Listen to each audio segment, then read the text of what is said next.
এই 15.5 বছরে যে জুলুম অত্যাচার নির্যাতন হয়েছে, আগামীতে অনেকে এই চিন্তায় আছে যে আগে একটু বসে নিয়ে এর চাইতে বেশি করবো, তাদেরও এটা বন্ধ হয়ে যেত। কথা বলেন ঠিক কিনা? তাওবা ভালো করে শুনে রাখেন, অপরাধ যার কাছে স্বীকার করবেন তার কাছে, এইটার নাম তাওবা। আর এটা আমরা বাংলাদেশের মানুষ অনেকে বুঝি না, বোঝাতেও পারি না। ও অন্যায় করছে আমির হামজার কাছে, আর কাবার গিলাপ ধরে মাপ চাচ্ছে আল্লাহর কাছে। আরে ভাই, আপনি আল্লাহর কাছে দোষ করেছেন, কথা বলেন না কেন? জেলখানায় আমার সাথে এক ওসি ছিল, উনি আমার বলছে হুজুর আমার তাওবা দেখেন তো হলো কিনা বলেন। সেই যে নির্বাচন গেল, এই নির্বাচনে রাত 12টার পর থেকে আমার এসআই এবং কনস্টেবল যারা ছিল আরো কিছু মানুষকে সাথে নিয়ে রাত 12টার পর থেকে আল্লাহর নামে আমি ভোট কাটা আরম্ভ করলাম। ফজরের নামাজ পর্যন্ত কাজ কারবার কমপ্লিট করে জায়গা মতো পাঠিয়ে দিলাম।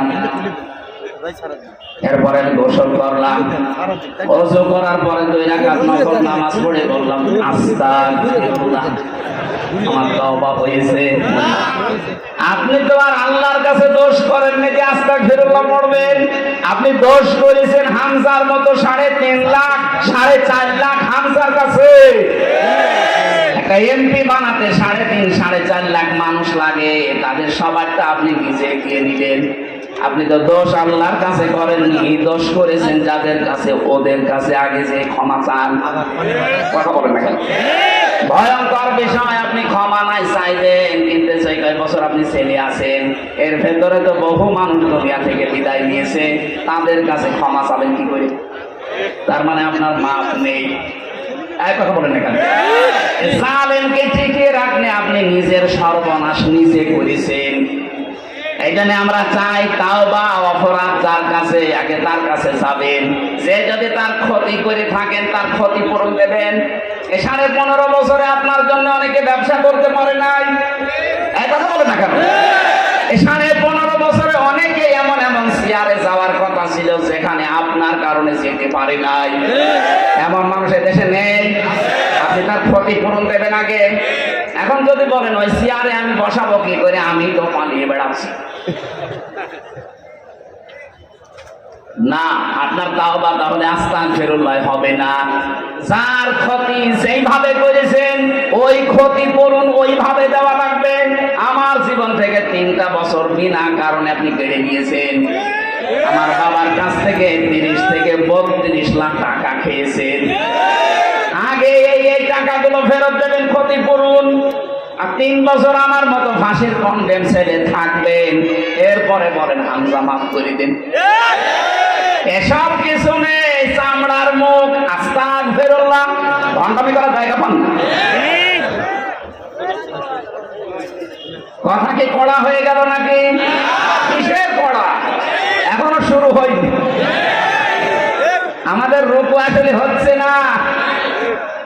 সম্মানিত মা বোনেরা, এই আয়াতের তাফসীর আমি রুকু শব্দের ব্যাখ্যা করেছিলাম। কোন মহিলা যদি রুকু করতে চায় তার জীবনে 4টা কাজ থাকা লাগবে। সম্মানিত মা বোনেরা যারা এসেছেন এবার কান খাড়া করবেন। নবীজি বলেন, এটা তিরমিজি শরীফের হাদিস, ইদা নাযারা ইলাইহা সাররাতুহু, যখন তার স্বামী তার দিকে বাইরে থেকে এসে তাকাবে, স্বামীকে আনন্দ দেবে। আপনাকে আল্লাহ এমন এমন জিনিসপত্র শরীরে দিয়েছে, স্বামীকে আনন্দ দেওয়ার জন্য ওইগুলো যথেষ্ট। আপনি আনন্দ দেন স্বামী বাদ দিয়ে, দেবরকে, দোলা ভাইকে। এই কথা বলেন না কেন? না, আপনি নামাজ পড়ে রোজা রেখে কালো বোরকা পরে মনে করছেন আমি জান্নাতি। কিসের জান্নাত আপনার? স্বামী আসলে আপনাকে, স্বামীকে সাররাতুহু, তাকে আনন্দ দেওয়া লাগবে। সে যেভাবেই হোক, অঙ্গভঙ্গি দিয়ে হোক, সাজগোজ দিয়ে হোক, যদি দরকার হয় কাঁতু কুতু দেওয়া লাগে তাও। বুড়ো মানুষ কাঁতু কুতু দিয়ে হবে না, অন্য কিছু করা লাগবে। 2 নম্বরে ওয়াইদা বাবা আনহা হাফিজাতুহু, স্বামী যখন বাইরে চলে যাবে তখন তার সম্পদ, তার সন্তান, আপনার ইজ্জত, আপনার সম্ভ্রম, আপনার লজ্জাস্থান, আপনার শরীর, এগুলো হেফাজত করে রাখবেন। এটা নেককার মহিলার 2 নাম্বার গুণ। অথচ হাজারো আল্লাহওয়ালা মেয়ে মানুষ মনে হয় স্বামী বাইরে চলে গেলে মনে হয় দিন পেয়েছে, মোবাইলে সারা দিন কার সাথে আল্লাহর রাস্তায় গল্প করে। অথচ মেয়ে লোক মোবাইলে কোন ভাষা নিয়ে কথা বলবে আল্লাহ সেই ভাষা পর্যন্ত দিয়েছে। সূরা আহজাবের 32 নম্বর আয়াত, হে মেয়েরা, যদি মোবাইলে হোক, পর্দার আড়াল থেকে হোক, হিজাবের বাইরে থেকে কথা বলতে চাও, কথা বলবা সঠিক, মিথ্যা কথা বলবা না, কিন্তু ভাষা হবে রুক্ষ সূক্ষ্ম, রাগ রাঘাত। কিন্তু আপনার মোবাইলের কথা শুনলে মনে হয় অনেকেই প্রেমে পড়ে যায়। এই কথা বলছেন না? আশা করছি আপনি মোবাইলের ভাষা বুঝতে পেরেছেন, কিভাবে কথা বলবেন।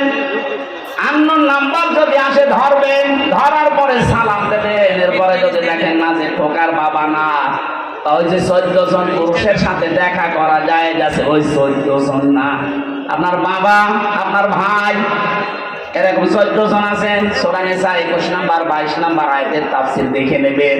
এই 14 জন পুরুষ মানুষ বাদ দিয়ে পৃথিবীর কেউ, এমনকি কাবা শরীফের ইমামও যদি কল দেয়, কথা বলবেন সঠিক, মিথ্যা কথা বলবেন না, তো ভাষা করবেন এমন আপনার কথা শুনে যেন মনে করে আল্লাহ এই মহিলা না আজরাইল। আর যদি শাবনুরের কণ্ঠে কেমন আছেন বিআই সাহেব, ওইভাবে মোলায়েম কণ্ঠ দিয়ে শুরু করেন, ও মনে করবে কাজ হচ্ছে। 2-4 দিন, 8 দিন, 10 দিন, 1 মাস পরে দেখবেন আপনারা নিয়ে আল্লাহর রাস্তায় চিল্লাই গেছে। চিল্লা বলা ঠিক হলো না, আল্লাহর রাস্তায় চিল্লা। 3 নাম্বারটা বলার জন্য আমি হাদিসটা বলছিলাম। মেয়েরা এবার সাবধান, সম্মানিতা মা বোন যারা এসেছেন, আমি এইটা বলার জন্য কিন্তু হাদিসটা এনেছিলাম। সত্যি কথা বলছি, ওয়াতুইনু আলা দীনি যাওজাতিহা। নবীজি বলেন নেককার মহিলা রুকু করছে তো ওই মহিলা, যেই মহিলা তার স্বামীকে দ্বীনের কাজ করার জন্য সাহায্য করে, উদ্বুদ্ধ করে, আরো সময় দেয়। আপনার স্বামী মানবতার পক্ষে কাজ করে, দ্বীন কায়েমের জন্য চেষ্টা চালায়, দ্বীনের জন্য কাজ করে বেড়াচ্ছে।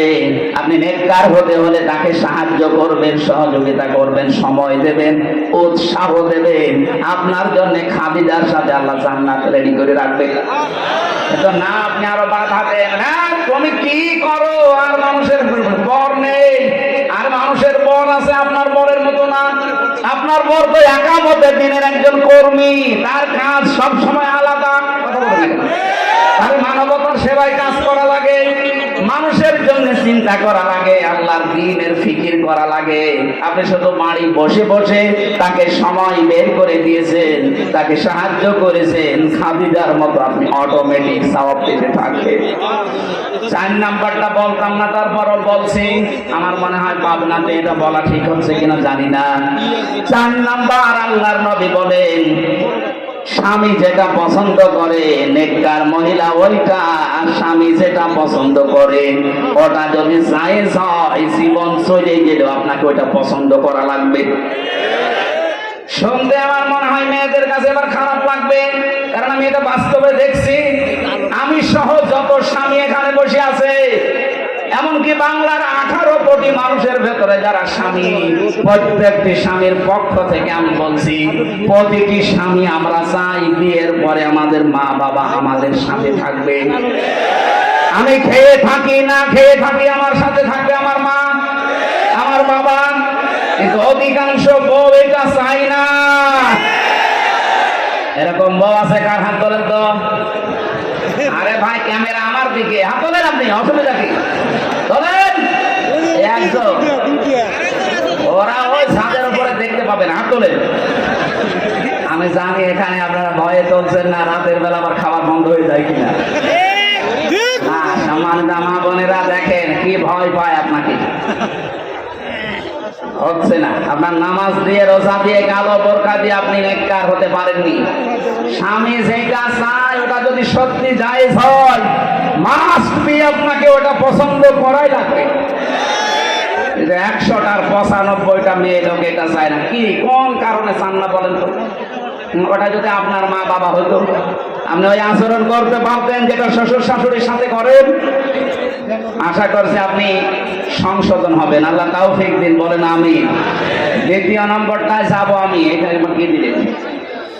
এটা মাদ্রাসার মাহফিল, মাদ্রাসার জন্য আয়োজন, এই জন্য ওনারা একটু আহ্বান জানিয়েছে, কিছু সাহায্য লাগবে। যারা যাচ্ছে আপনাদের ভেতরে মন খুলে ওনাদের জন্য দান করবে। আমার মনে হয় এটা আগে থেকে করা ভালো ছিল। ওই যে যাচ্ছে একজন শুধু, আর লক্ষ্য ওই যে ভেতরে ভেতরে যারা বসে আছে উঠে পড়েন তো। 5টা মিনিট সময় দিলাম, খুব তাড়াতাড়ি।